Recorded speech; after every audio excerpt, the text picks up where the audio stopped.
I mean, it's understood that one of the roles of the prophets is to pray, and even the prophet needs God's help in order to engage in that prayer. That's profound. Wow.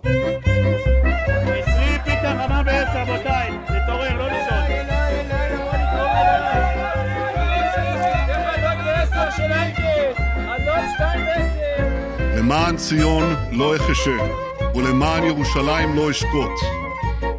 You are listening to Hebrew Voices with Nehemiah Gordon. Thank you for supporting Nehemiah's Makor Hebrew Foundation. Learn more at nehemiahswall.com. Shalom, this is Nehemiah Gordon with Hebrew Voices, and I am here today at the Clow Library at the Hebrew Union College with Aharon Veredi of the Open Siddur Project. Shalom, Aharon. Shalom. It's really an honor to be interviewed here today. It's great to have you. And you contacted me a number of years ago, and I think you asked me to contribute something to the Open Siddur Project, some Karaite Siddur I had, I think basically like typed up, something from the 1800s. Yeah, so what is the Open Siddur Project, and why would the Open Siddur Project be interested in a Karaite Siddur from the 1800s? Right. Well, our project is a project to liberate the content of Jewish prayer and prayer-related works for people who are crafting their own prayer books, or that could be individuals or groups. Anyone who wants to create their own prayer book, an expression of their intimate spiritual practice, we believe should have access and permission to create that work. And that could be as distinguished, individually distinguished, or it could be conforming to a particular lineage, but it's going to be a very special expression of what they're doing. Wow, we want to make that available to people. There's so much to unpack here. I think we have to back up a little bit for my audience who maybe isn't familiar with Jewish prayer books. Yeah. So Jewish prayers tend to be very, what I think in Christianity they would call liturgical. I think we call it that too, liturgical. Liturgical. Okay, and but in the Christian world, it would be more what they would know as maybe high liturgy. Would you think that's a fair definition? In other words, when you go to a Reformed synagogue or a Karaite synagogue or an Orthodox synagogue or a conservative synagogue, I don't know about Reconstructionists, but you go to most synagogues, doesn't matter which denomination, or even a Samaritan synagogue, I'm assuming, they have a set liturgy that's being recited. You have a cantor at the front or in the middle, he's somewhere, and he recites certain prayers, and the congregation goes along, or they respond, or they answer. And I think that would be what certainly some Christians would be familiar with from like, let's say, the Lutheran Church, but those who are part of maybe more actually, I haven't been to that many churches that I would know exactly the difference, but it's actually a very set liturgy, or it tends to be in most Jewish traditions, which is surprising. Look, for me as a Karaite Jew, this is something that I've definitely struggled with. You know, I left rabbinical Judaism, and one of the reasons one of the things I struggled with is that I had this feeling in the synagogue we're just reciting the same words each week after week. And then I go to the Karaite synagogue, and we're doing the same thing. The difference is, instead of reciting words that were written by men in the Middle Ages or early poets from the 5th century, we're reciting prayers that come out of the Bible. But we're doing basically the same thing. So Jewish prayer tends to be very liturgical, meaning we have these set prayers, and what you're trying to do is liberate those prayers. I love that concept of liberating the prayers. What does that mean? Well, I think when we think of Scripture, we think of a text that was divinely inspired, if not through some kind of mechanism. It could be, in terms of logos, we could think of the text as the expression, divinity itself that we're participating in when we perform it. We're getting into theology here. I'm just saying there's different ways that people relate to liturgy. For Maimonides, liturgy is an expression of a self-reflective practice. For another thinker, liturgy is theurgical. It's a kind of way of creating change in the world with tools that God gave us. Whoa, explain. There's power in. So theurgical means, doesn't that mean magic? theurgical? It means Help me out here. So I forgot to mention Aaron has a master's in Jewish education from the Jewish Theological Seminary in New York. He has another master's degree in community planning from the University of Cincinnati. So he likes to use words like theurgical. What is theurgical? I'm Googling it right now to give a simple definition. But I would isn't basically it's magic is theurgical. I mean, means divine working according to Wikipedia for whatever that's worth. yeah. I think Like in other words, just to contextualize what I'm saying, Yeah. there's different relationships towards liturgy. Yeah. In the way people use it as a means of performing some kind of spiritual practice. Okay, so let me go back to that. When you say theurgical, you don't mean that it's magic. You mean that there's people who believe their prayers have actual power. Yeah. Maybe that it's not a request of God; it actually has inherent power in itself. You're saying within the Jewish tradition there are some expressions of or beliefs about that? Absolutely. Okay, Absolutely. like who would have been a Jewish sage or a Jewish movement that would have believed that the prayer has power in itself? There's so many. Just give us one. Well, the Baal Shem Tov. Okay. So tell us who the Baal Shem Tov is, for those who don't know. I mean, I know who he is, but It's the tell my audience. the founder of the Hasidic movement. I mean, he was part of a larger lineage, receiving the ideas that when one impresses one's intention in a text, one can create change. It can create change not only in our physical worlds, but in other worlds that also require changes. There's a lot of work that's I needed. have no idea what any of that last part meant. I think I do know what it means. There's a lot of work. But I think it deals with Kabbalistic issues I don't want to get into. Okay. If I'm wrong, am I right? No, Or I think when you say other worlds, what are you talking about? In the spiritual realm, or? Yeah, in the spiritual Okay. realm. Let's bring a Tanakh example, because ultimately I love the Tanakh. That's my thing. So there's an example in the Tanakh where I know the rabbinical commentators, I think Karaites too, they struggle with this issue where there's a battle between the Amalekites and the Israelites, and Moses raises his hands and his hands get tired, and two people are holding up his hands, and whenever his hands are raised, they win, and whenever the hands are down, he loses. And some Jewish commentators have looked at that and said, it's the hands being up that made them win. And others said, no, the hands were raised in prayer. And I think that's maybe what you mean by theurgical, that there was some power in his hands being raised. And Rashbam, for example, the grandson of Rashi, comes along and he says, if we say that the hands have power, that it's not that it wasn't supplication or some kind of prayer, then we're saying Moses was using magic. He's kind of like me. He's very skeptical of anything theurgical. Right. But you're saying that does exist within the Jewish tradition, that prayers have inherent power versus you're asking God, he can say yes or no. Well, I mean, there's also the great story of Yaakov gazing on these rods. Yeah, I have no idea what that story the means. flock of Lavan, and what is happening with these Yeah. differently striped rods? What's going on there? So Right. Although that wasn't prayer per se. Or maybe it was, actually. That's a really good point. So going back to Open Siddur, what is an Open Siddur? Or what's the Open Siddur project? So what does it mean to liberate prayers? when we make a petition, Yeah.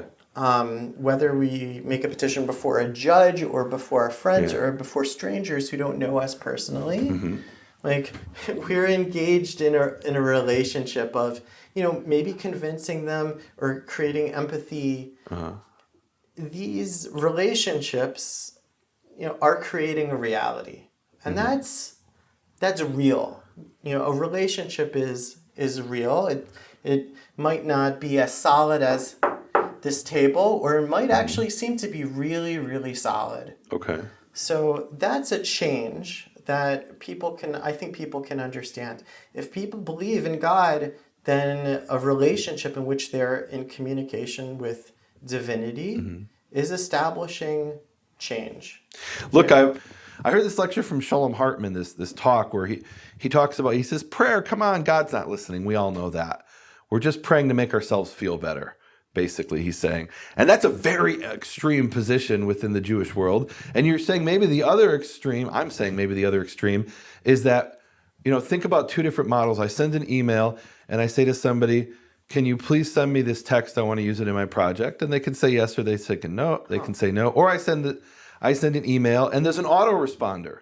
And some people treat prayer like an autoresponder. I write a request and it automatically comes back with the response. Maybe I don't even know what's going in the, that it was received, meaning the receiver. If I set up an autoresponder, I don't necessarily know you even sent me an email. I just know I set up the autoresponder.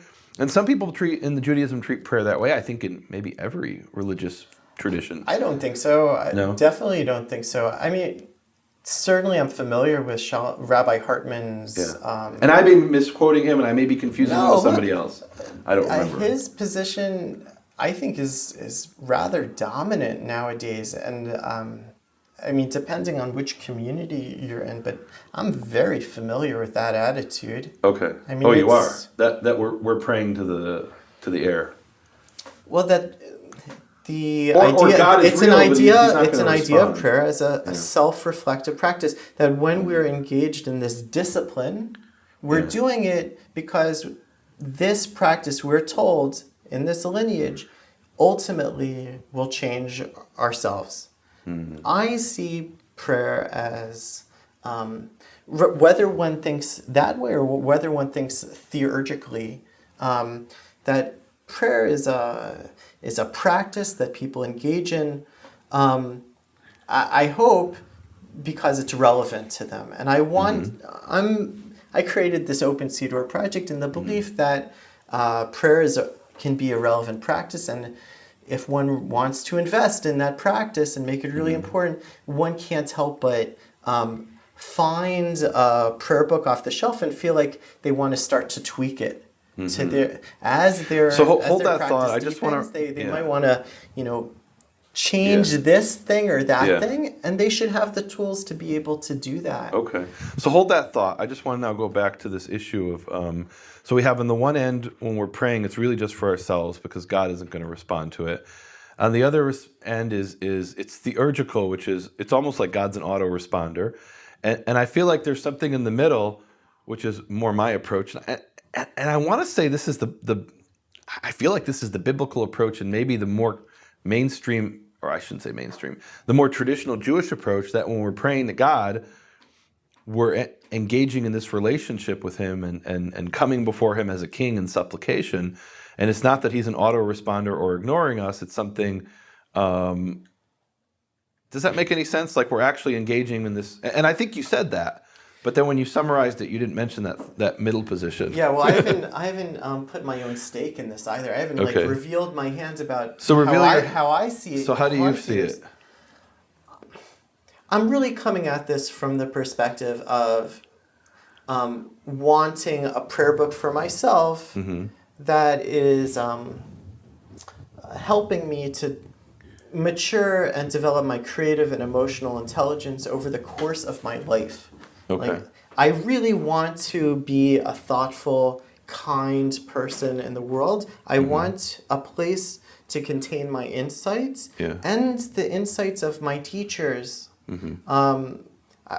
I personally follow the teaching of Shimon ben Zoma in the Pirkei Avos. It says, "Who is wise? One who learns from everyone." I love that. I've quoted that in one of my books. I love that phrase. I think that's a very Jewish approach. And I say that in contrast to certain other traditions I've encountered, where they'll say, well, if you're not part of this particular very narrow denomination, then we can't even talk to you. You may not even. I mean, I'll give you an example. I have a friend who's a Southern Baptist, and he'll meet somebody who isn't evangelical, who's maybe an Anglican Christian, and from his perspective, they're going to hell. And I said, I don't understand. They believe in Jesus just the same way you believe. No, they don't. They're going to hell. And he won't want to hear anything they have to say. And what you're saying is the Jewish approach. I love this. I love that you brought up Ben Zoma. I didn't remember that's who had said it. Ezehu chacham halomed mikol adam. Who is wise? He who learns from every man. That's profound. And Maimonides is reputed to have said, although we don't have this in his writings, he's reputed to have said, accept the truth from whoever speaks it. That's right.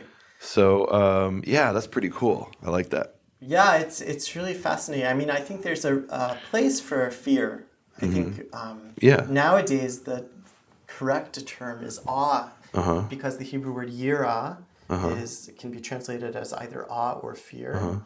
And part of our teaching from the Torah is that our relationship to divinity is one which is also one of yira, awe and fear. So I'm sympathetic to those whose relationship is one of fear, but it's balanced, at least in the teaching that I was brought up with. There's awe/fear, but there's also a great deal of love. So now you're talking about in the relationship towards God. I want to jump for a second to back to this whole idea of liturgy. I think this is actually we're not saying something that to us is just so obvious, and it just occurred to me that some of the audience might not be familiar with it. So I just got an email this morning from this woman, and she writes to me. She said, "So as a Jew, how do you get forgiveness from God because there's no sacrifices?" And I think that's actually one of the aspects that we're taking for granted, that in Judaism we have this concept of prayer in place of sacrifices. Hosea chapter 14, verses 2-4, and Psalm 51, and certainly in the rabbinical tradition, that's a dominant theme. Psalm 51, yeah. Can we talk about Psalm 51? God does not desire your animal offerings. It's the verse right close to Adonai Sefatai Tiftach Ufi Yagid Tiratecha. Hashem, open my lips. My master, open my lips so that my praise can be born out from me. It's actually really profound, because the psalmist is asking God for help in praying to him. That's actually that's profound. Because sometimes I'll stand before God, and if I'm not using a set liturgy, I'm like, I don't know what to say. Where do we begin here? It's really beautiful, and it's an illusion in my thinking, in my Illusion with an A. That's an allusion to this incredible story of Isaiah, where he needs to come before the throne of glory and petition to God the needs of his people, and he can't speak. He says his mouth is impure. How can I speak? How can he open his lips? And this angel is so beautiful to me. This angel, anticipating or knowing his frustration, his great desperation, rushes over with tongs and grasps this glowing stone and presses it to his lips. It's like burning, fiery stone. It's a very dangerous. If this happened in real life, meaning like not in a vision, you would be hospitalized. It would be a terrible circumstance. But there's this transformational aspect. Like this fiery experience pressed. He says now he can open his lips. This transformation allows him to speak. And I guess in heaven, they're also not offering animal offerings. It's a different world. And so in that world, maybe it's a world of ideas or words, where words have as much or more currency than animal offerings. So what you're saying, and this is really profound. So in Psalm 51, and I think it's Isaiah 6, where we're seeing transformation, meaning prayer isn't just the autoresponder, God, here's what I need, I expect you to do it. I'm engaging in this interaction with God, and I'm asking for his help in the interaction to open my lips, and in the case of Isaiah, to purify his lips. And by the way, so here you're talking about Isaiah in the role as the intercessor, which is one of the central roles of the prophets. They didn't just tell the future. That's a misconception. In the Tanakh, one of their main functions, the first time a prophet's mentioned in Genesis 14, God says to Avimelech, the Philistine king, he says, go to Abraham and ask him to pray for you, ki navihu, for he is a prophet. I mean, it's understood that one of the roles of the prophets is to pray, and even the prophet needs God's help in order to engage in that prayer. That's profound. Wow. That's really something. Wow. That's really profound. Let's go back to Psalm 51. So then he talks about how the prayer, this idea of prayer in place of sacrifice. But if we go back to the sacrifices themselves, there's this repeated theme throughout the Tanakh. Look, I don't want all these sacrifices. I want you to really do this from your heart. And that's the point of Psalm 51. I can accept even prayer from your heart in place of sacrifice. But what happens when we get to prayer? And look, I'm going to tell you, this is me unloading my baggage from my childhood. I remember being in shul, in the Orthodox shul in Yom Kippur, on the Day of Atonement. We're still in Rabbinic Judaism. We're still in Rabbinical Judaism. And it would go all, and I'm this 8, 9-year-old kid, and it goes all day. And they literally, I didn't understand at the time, but they literally hired an opera singer.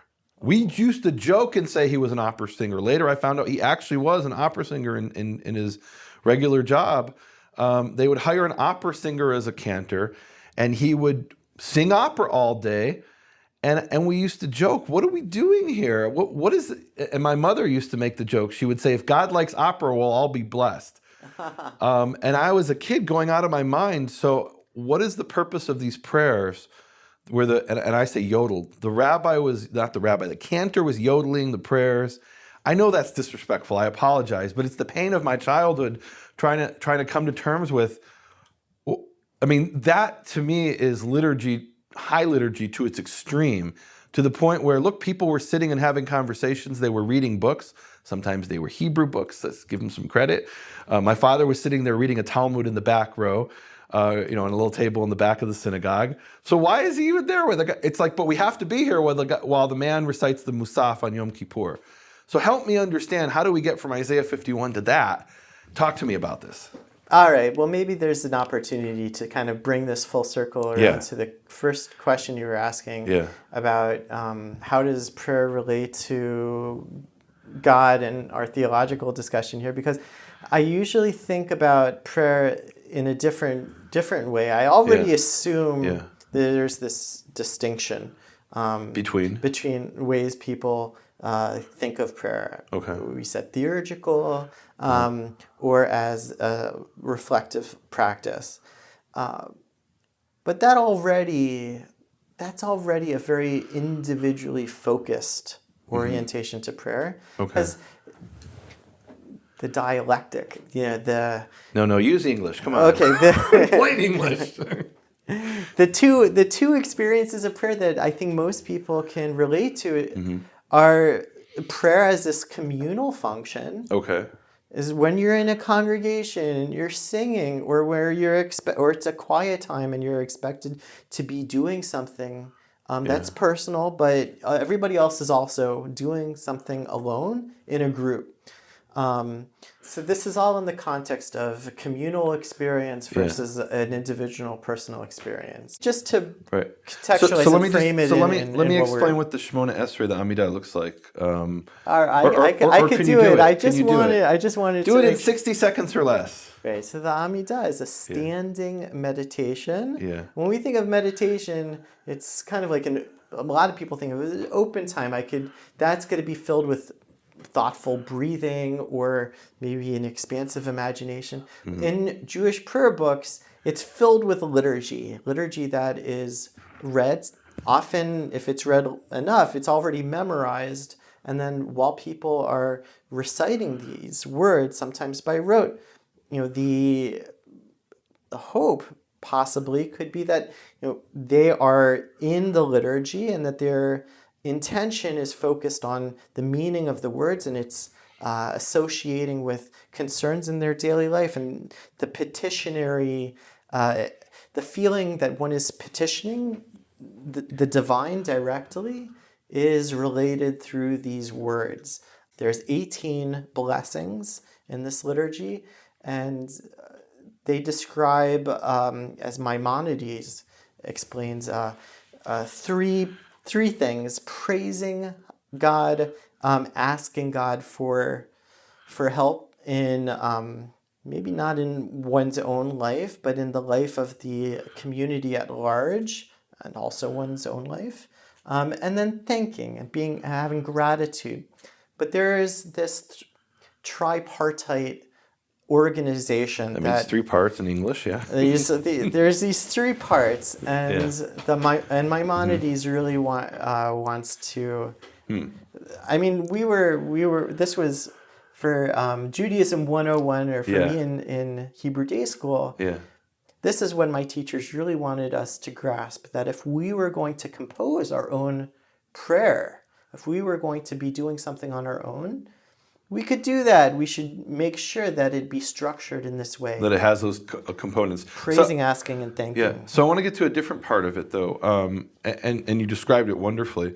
So here's the image, and again, I'm sharing from my childhood. So I was in the synagogue, and there's 100 men, and the women are in a different section in my synagogue. So there's 100 men, and they all stand up at the same time, and they take their prayer books, and they silently recite these prayers. And then at the end, they take 3 steps back and 3 steps forward, and then they sit down, and they wait till everybody catches up, until everybody finishes, because they take, some people do it really fast, and some people do it really slow. And that's actually really profound what you're describing, because what you're talking about, this is a communal activity in which everybody does something in unison individually. Like that is, as far as I know, that's a very unusual thing. I mean, I don't know of that in. So, like I said, in the Karaite prayer, traditional Karaite prayers, there's one section at the end where that's done, and it's not for anywhere near the span of time. It might be 60 seconds. Nobody does the Shemona Esrei in 60 seconds if they're really doing it. And then a lot of the prayers are like that. They might not be standing up. They might be sitting down, where the cantor will recite the first few words of the prayer. And then 100 different men sitting by themselves will recite the prayer silently or semi-silently until they get to the end, and then the cantor ends the prayer with a blessing. That is definitely something I think unique, maybe. I don't know if it's unique. I don't know of that from many other traditions, even within Judaism. I've never seen that in a church, by the way. And again, I haven't been to that many churches, I'll be honest with you. But Well, this word, I only know of it coming out of Christian scholarship, but it's a really great word that describes a spiritual experience, or the framework for spiritual experience, and it's called praxis. So what's praxis in plain English? Praxis? So the praxis is the means by which a kind of experience is engaged. So if we think of a teacher has a goal for students learning, and their way of doing that is by lecturing them, and students taking notes. So speaking and taking notes, that would be the praxis of that learning.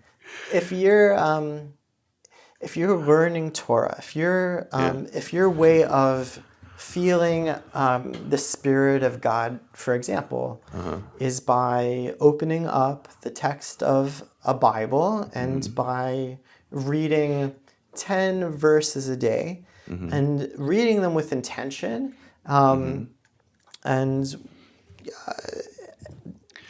you have this idea, through this practice, I am going to be stimulated and feel this connection. That's, to God. Right. That's a praxis by which one is perhaps acquiring an experience, or finding an experience. So that's, as a Jewish educator and as an experiential educator, that's something that I focused on at the Jewish Theological Seminary, is praxis, how we find different kinds of experiences that are really, really significant to us. Again, my interest as a Jewish educator, for myself, for my students, is developing their creative and emotional intelligence. What other people would say, developing spirituality. Okay. Can I tell you what I find very refreshing about what you're saying? In my upbringing, I once had a rabbi ask me, he said, "Did you pray this morning?" I said, "Well, yeah, I prayed." He said, "How did you pray?" I said, "I prayed in my own words and I recited some psalms."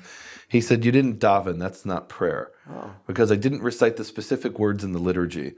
And look, I came with from an ultra orthodox upbringing, so it was very narrow, specific experience. No, I had a very similar experience to you. Okay. And I think, and not all of these, I don't want to say that this framework for composing prayers or arranging one's thoughts in words and saying something that's meaningful is conflicting with having an organized discipline of set prayers to say, and that being understood as like the discipline. And if you haven't engaged in that discipline, you haven't fulfilled it. So it is a conflict in a sense with that, you're saying. It could be, but it doesn't have to be. So I'll give you an example where it's not. So every year at my house in Jerusalem, my apartment, I have a Passover Seder. And the first couple of years when I did it, I did the traditional Karaite Passover Haggadah, the telling over of the Exodus story. And after doing this for a couple of years, I decided this is boring to me. I don't want to do this anymore. Why would I do this? And in a sense, I left the rabbinical tradition, not to adopt somebody else's tradition, but to have this engagement with the creator of the universe as I understood it.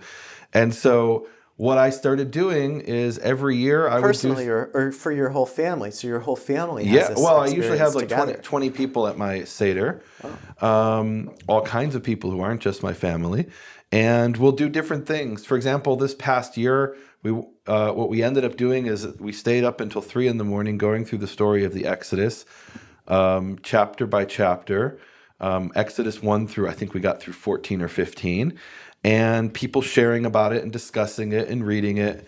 And I've done different things in different years. You know, there's a year where I put together a biblical Passover Haggadah, where I took different passages from the Bible. And in other years, I invited other people who were guests to lead it and say, okay, you know, how should we do it this year? I've done it in the previous years. You know, you put something together. And that's where I find your Open Siddur like a really powerful thing, where you can do that you can do it individually or even within a small community and say, you know what, the Kol Nidre on Yom Kippur, I find that offensive. Not just I don't connect with it, I want to take that out. That's the prayer where you abolish all vows and oaths that you've made. It's been very controversial in Jewish history. Yeah. And you could go on I guess ultimately the goal is to interact with the Open Siddur project and say, I want to take these elements and recombine something from maybe the Samaritan prayer book and something from a Karaite prayer book and something from the Reconstructionist prayer book and create your own sort of liturgy. Is that something that the Open Siddur enables? Is that part of the idea? Or is that my idea? Look, it sounds to me that somebody who is engaged in wisdom and believes that by pursuing a kind of practice and having a set of set texts in front of them which kind of lead them through that practice, they could have certain experiences. And the more somebody feels invested in that, the more they kind of are creatively inspired. Maybe they might want to try new things or look around as you've described. Yeah. But they could also feel like, oh, I really feel like this one lineage is one I want to master, and they will try their best to conform to the authority of that lineage. Mm-hmm. And in my project, the Open Siddur project, which is also your project, it's everybody's project. Yeah. I think everybody who takes their spiritual practice seriously, like they will want to have some control over what they're using in order to attain these experiences. Perhaps what they've received is good enough. Maybe at their synagogue, the Siddurim, the prayer books on the shelf, are entirely sufficient. And more power to those who are like, I love the Art Scroll Siddur. That's my go-to Siddur. Yeah. And you can find people who are like, I'm not going to make my own Siddur because the Koran Siddur gives me everything I need, and they feel like it's their beloved. That is just everything. All I am is saying every human being, maybe not even human beings, have the potential and opportunity to have really profound experiences. Yeah. And what are prayer books? Prayer books are arrangements of different tools, those tools are literary tools. They might be singing tools or instructions for movements, but they're tools for trying to, over time, maybe through one experience or through multiple times of doing this, have certain experiences. And what are those experiences for? Maybe that's probably what each one of our traditions will say. Well, all of this is for doing something profound for you or for your family or for changing the world. Or they're there really, for the edification of God. And isn't that wonderful? Isn't that amazing? Like, God's glory needs edification. So all of our traditions are telling us that this is an important thing to do. And we human beings, we're judging that for ourselves. And as you experienced as a child growing up in this synagogue, it wasn't quite meeting. You didn't have an expectation yet, but you were already. I knew whatever it wasn't appropriate for me. It wasn't a way I was able to interact with God in a way that was meaningful for me, and in fact, it could have even turned me off from God in some sense. In other words, if I didn't have, in my particular case, the Tanakh to turn to as saying, okay, so, and one of the interesting things in the Tanakh, if you look at prayer, and let's leave the Psalms out of it, but if you don't include the Psalms, then one of the characteristics of biblical prayer is every prayer is unique. When Daniel prays, he has certain elements. It starts off, I'm going to give you the history. I'm going to tell you how, pathetic we are and all of our sins. Like there's confession and there's an historical background. Yeah. And then they'll say, Ve'ata, and now. And they'll say, here's what I really want to ask you now that we've set all that up. So there are certain elements that are in common in many biblical prayers, but each one's unique. The prayer of Solomon isn't the prayer of Daniel, and the prayer of Daniel isn't the prayer of David.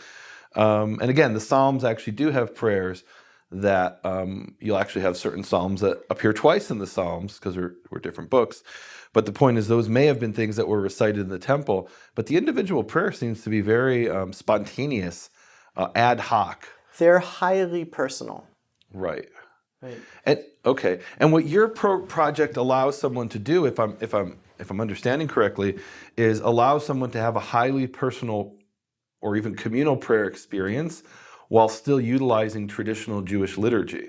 That's pretty cool. That's something I appreciate. At the same time, they can say, you know what?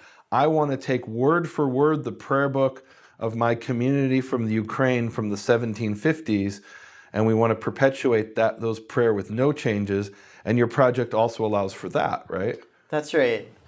I mean, what are we limited to? We're limited to works that are either in the public domain or that are under copyright but shared by their creators with certain licenses that allow other people to reintegrate those prayers into their prayer books. Yeah. Yesterday I was interviewing David Gilner, the director of this library, the Hebrew Union College, actually of all the libraries of the Hebrew Union College, of 4 of the libraries, and he was showing me this very interesting manuscript of the Haggadah. And it was put out, interestingly, after printing already came about, but somebody decided to write one out by hand. A very skilled scribe with all kinds of drawings. It was very beautiful. And the person who bought the Haggadah came along with his own pen, and he added a blessing of his own. Isn't that beautiful? The blessing that he had, wanted to say, or maybe his tradition was to say, wasn't in this Haggadah, this telling over for Passover. So he added it by hand. It's amazing. Isn't that cool? Yeah, I mean, it looks to these works not as works of art, not in a particular romantic sense, which would have them as artifacts to be recognized and lauded, but as used material.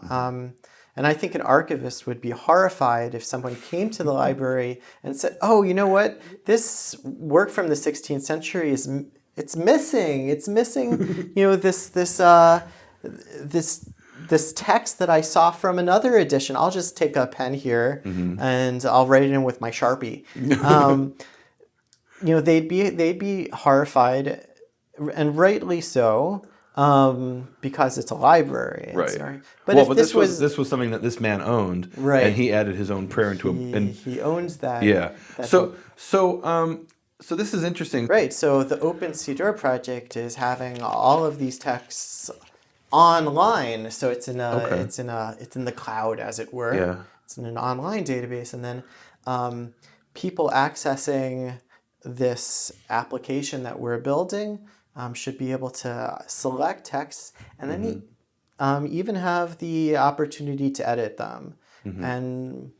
But to note, they're not editing one text for everyone. That's what Wikipedia is. They can edit it for themselves, and now there is a variation, which is wow. And they can share that personal variation with the world. Okay, let's give a really concrete example. So, for example, in my Orthodox tradition that I grew up with, in the beginning of the Shemona Esrei, the Amidah prayer, it talks about the God of Abraham, Isaac, and Jacob.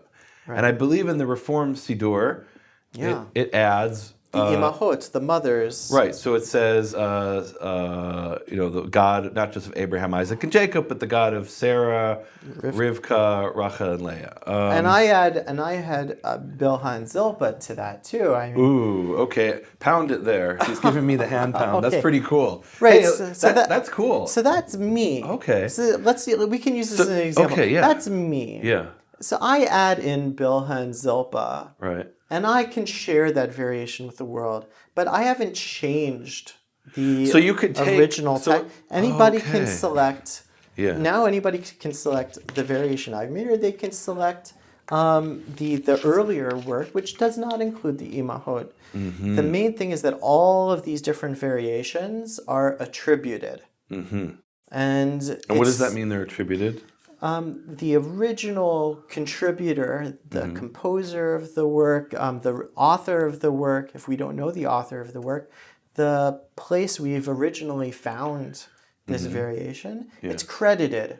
There's something called web-to-print publishing, and that's the Open Siddur project is really coming out of that ambition that if we take material in a database and put it on a web browser, individuals using their printer or creating a PDF and bringing that to a printer could create something that is legible, readable, and authoritative. Wow. Hey, so tell me, what is the oldest Siddur that you have in your database now that's been transcribed? The oldest Siddur in our database? Yeah. Well, really, I think our main project for years has been to transcribe this critical text, from 1868. Now that doesn't seem to be from so long ago, but there's this really incredible set of Siddurim and Machzorim. Those are special prayer books for Jewish festivals that were created by this publishing house in Germany, and these texts. And this is, you said 1868? Yeah, in 1868. Okay. There's this publishing house in Germany called Rodelheim, and this publishing house is very keen on presenting with their textual analysis of ancient manuscripts, or maybe not. Maybe we shouldn't say ancient, but very old, hard to find, rare manuscripts from before the age of printing presses. And they were looking over these variations in the customs of the Jews of Ashkenaz. And they were coming out with these very, very well-received, considered to be authoritative, critical texts of the Siddur and Machzorim. So you're trying to digitize and transcribe these Siddurim and Machzorim, these prayer books from 1868. Right. And this was really something of an argument between me and my partner when we started the project. I actually said, let's start with the oldest and work our way forward. He said, let's start our way with the most recent critical text and then add to that. And by critical text, you mean something that's based on reliable manuscripts and done by scholars. Yeah. And ultimately... And that's the most recent critical text of the Siddur from 1868? Oh, that's out of copyright. Well, that's right. It's in the public domain. so many of the Jewish prayer books today, Yeah. they might not have a bibliography and say like what the text in their Siddur is based from. They'll say maybe on the cover they'll say this is the Nusach Ashkenaz, or this is in the liturgical custom of Ashkenaz. And Ashkenaz is European Jewry, Central and Eastern European Jewry, base more or less. Yeah, let's say more or less. Yeah, with some exceptions. Okay. Yeah, and within that Yeah. category, there's sub variations. That's an interesting point. If you go to different Orthodox synagogues, even, you will find differences in the prayer book. In other words, if you walk into an Orthodox synagogue in Hungary, and even 100 years ago, Yeah. and you walked into one in Brazil, you would find that the prayer books might be markedly different in some ways. That's right. And it wasn't that there was a mistake in one; they had different traditions about different prayers. That's true. Sometimes it could be a difference of a nikud. Right, of a pronunciation of one of the vowels. Okay, That's yeah. right. Or it could be whole paragraphs or right. whole prayers. It could be a difference in arrangements. It could Yeah. be an extra word here and there.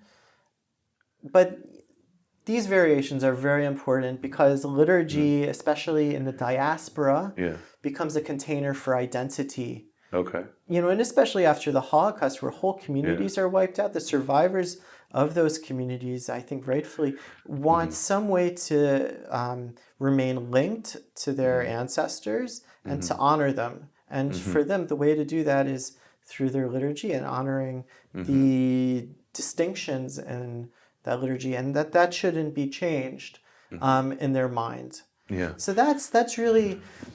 In saying this, I'm really trying to show how our project is trying to bridge or to create a bridge between, say, people who are feeling creative Yeah. and who want the ingredients for which they can be creative, and scholars and practitioners who rely upon the authenticity and authority of a received tradition. So Okay. we're trying to, people say, who's your market? What's the market for this project? And we say, practitioners and scholars and creatives. Well, and it's really both extremes from, let's say, the non-scholarly perspective, because it could be, like I said before, the community leader who had the community in Europe that's been wiped out, and now they're in Israel or in New York, and they say, we want to pray the prayers that were prayed in Germany and or Eastern Europe in the 1700s, or let's say in the 1880s.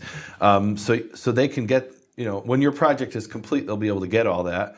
At this point, how many prayer books will it ever be complete? No, I don't think it will ever be complete. So maybe that was a wrong way to describe it. I mean, certainly there are maybe 8 important different rites. Sometimes they're actually translate these liturgical traditions. I said what are the 8 traditions? Nuschaot, So what are those 8 traditions? I made a map. I don't think I know what they are. I made a map of the variations of these liturgical traditions. We have, and that's on the website. You can, I think there's We'll link to that. Yeah. Okay.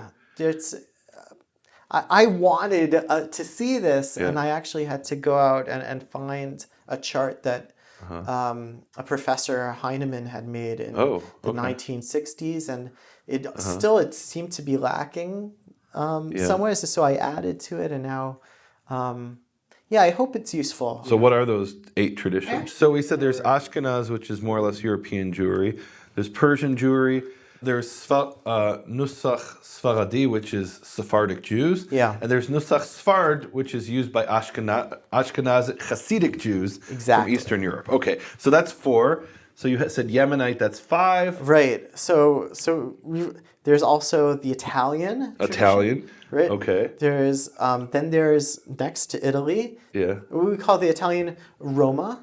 So the Roman tradition is separate from the Italian tradition? There's very there's interesting. there's 2 Italian traditions. Okay. But next That's interesting that Italy has its own distinct tradition Yeah, they do. And out of all of Europe. And in Greece and Turkey, there's also Romaniot. Romaniot, okay. Yeah, Which is its own tradition. which is Is that tradition. 7? Yeah. Okay, and we're missing one. What's the eighth one? Look, we can choose from a whole bunch of No, but you said there were other eight. ones. What's the eighth? Well, we could say maybe we could choose the Maghrebi tradition or the Iraqi tradition, or So which within Sfaradi, we there's could all these choose- subsets or we that could may say be the different. Karaite tradition. Why not? Like Okay. these are communities that are living side by side with rabbinic communities, and So you've got they more have- than eight. You were going to give me eight. Look, It's 7+. there really is 7+. I mean, Okay. you think about the liturgical tradition of the Jews of Ethiopia, the Beta Israel, Yeah. or the Bene Israel in India. So is it Some part of your ambition to get those prayer books incorporated as well, the Ethiopian Jewish ones and the Indian Jewish ones? I do. Look, I'm a North American Jew, and I really take pleasure. I take pleasure, and it humbles me. Yeah. And I learn from the creativity of other Jews and inspired traditions. Okay. I learn from these differences, Okay. and I want to know these different. I want to know what other people. So this will are be a doing. challenge because in addition to Hebrew, you'll then have prayer books in Ge'ez, and in the Jews of India, I believe they had some language Marathi or something like that. Marathi, yeah. Okay. But you haven't at this point completed the 1868 Siddur yet, so that's probably more of a priority. You can see it at app.opensidor.org. Okay. The mother site is opensidor.org. I should spell that. We'll put a link on the website. Okay. On nehemiaswall.com.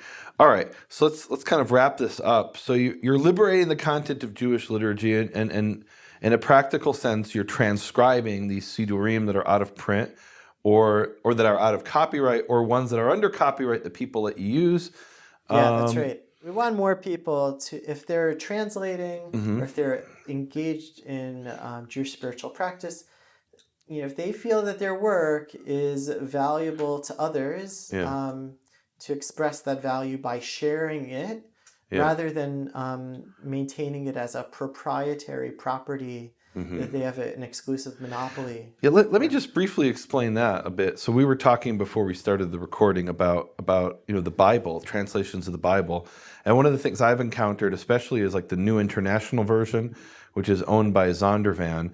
So they claim very tight copyright on that translation of the Bible, to the point where if you were to, for example, let's say you wanted to have a website where you recited the Bible in English. If you did that using the New International Version, reading out the entire Bible, you would be violating their copyright. Right. You would need to pay them some type of a licensing fee, if they even gave you permission in the first place.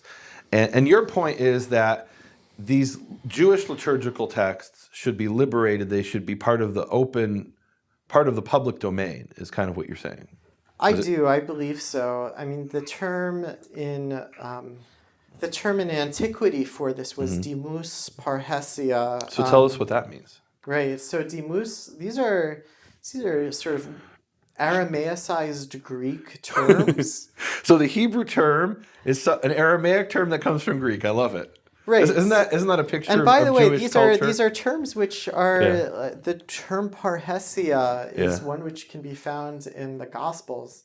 Is it really? Yeah. Okay. Parhesia is bold, honest, open speech. Okay.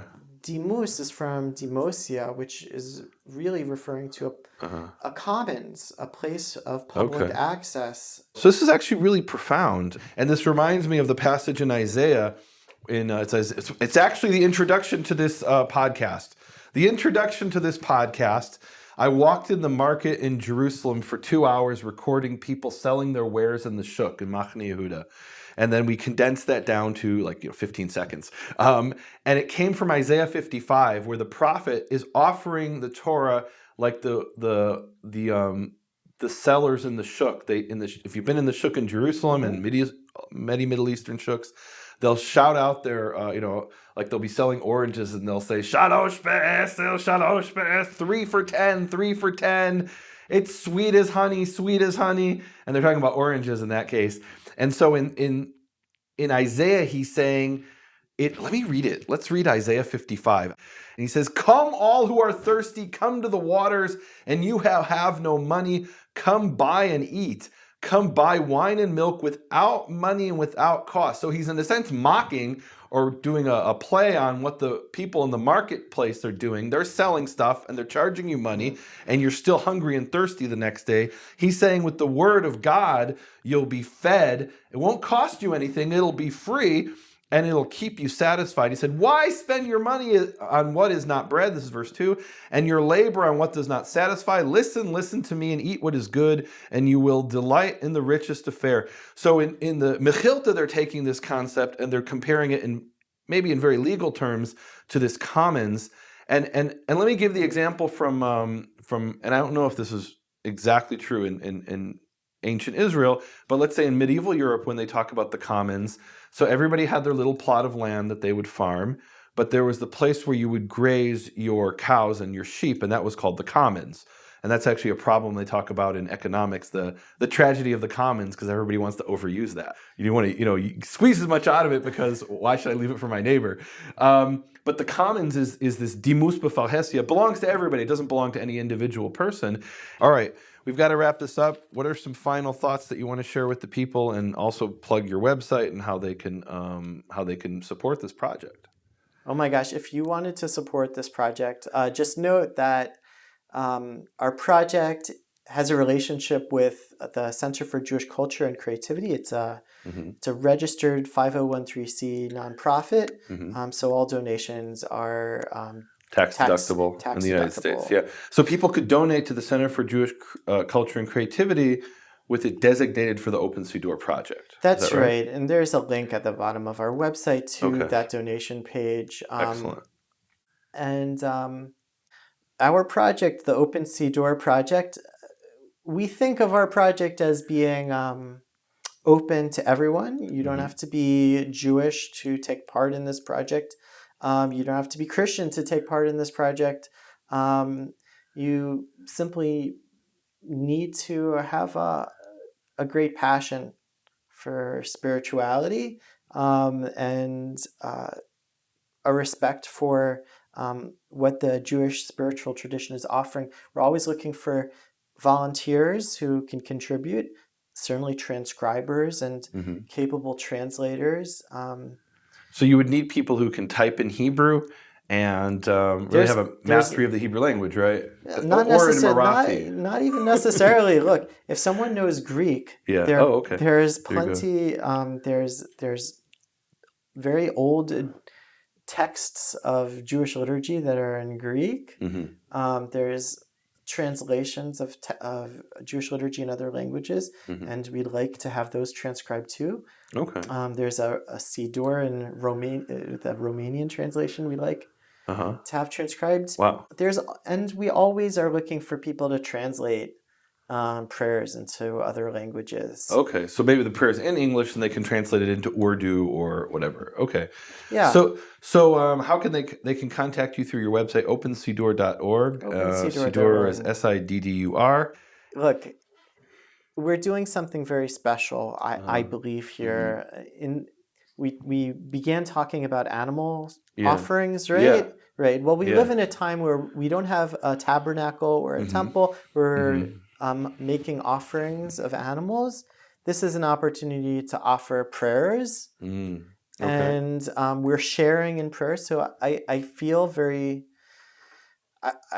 strongly that we're in a sense making a mishkan. We're making a tabernacle in this project, and in that context, in the context of prayers and spirituality, things that are created, that are adapted by communities for their own use, adapted by people in their own contexts, to kind of make a proprietary claim on those things. They don't seem to me to be prayers once they are proprietary. I see. Okay. And this is an opportunity for people to share these things in a way which is, as the Pirkei Avot would describe, that of a chassid or a pious. So that's where a person selflessly gives up their right to something so that others can use it. Yeah, I mean, all we ask in our projects, we don't ask people to put things in the public domain because that might be too much, we think. at least as the public domain is defined in this country, Yeah. which In the the United public States. domain doesn't protect a creator from having their work plagiarized. The public having That's a work, very interesting. having a work Wow. that's in the public domain doesn't preserve attribution. In the Jewish tradition, you must attribute. That's part of the Jewish So what's the creative and saying? intellectual tradition. Remind us of the saying. It's also- How is Right. it? It's the teaching is from Rabbi Yehoshua ben Levi. It's also in the Pirkei Avot. It's in chapter 6, section 6. And what does it This say? is the 48th attribute of the excellent student is attributing a teaching in the name of the one you learned it from. Giving credit where credit is due. Giving credit where credit is due, as Okay. we've learned in the book of Esther. Because Esther says in the name of Mordecai, and what she's saying in the name of Mordecai is that this assassination plot, which is written down. Right. And she could have taken credit for it. Hey, I discovered this assassination plot. It's credited to Mordecai, and this becomes the turning point in Oh, the and you have book this of reading. Esther for the salvation, which occurs much later. You know, it's credited on the books that this is Okay. Mordecai, but nobody's reading this book until Ahasuerus can't sleep, and then he starts reading this Right. book. And He then- doesn't remember this. Right, and So- then he sees the attribution, and the Jewish people are saved. Yeah, that's interesting. That's very interesting. So we have two very interesting concepts that we've talked about. One is who is a wise man? He who learns from everyone, and the other is give credit to the person you learned from. That's very interesting because you could be wise and learn from everybody, but then not give them credit. And both of those are key elements in the Jewish way of thinking. That's very profound and wonderful. Thank you very much, Aaron. You have been listening to Hebrew Voices with Nehemiah Gordon. Thank you for supporting Nehemiah's Makor Hebrew Foundation. Learn more at nehemiahswall.com.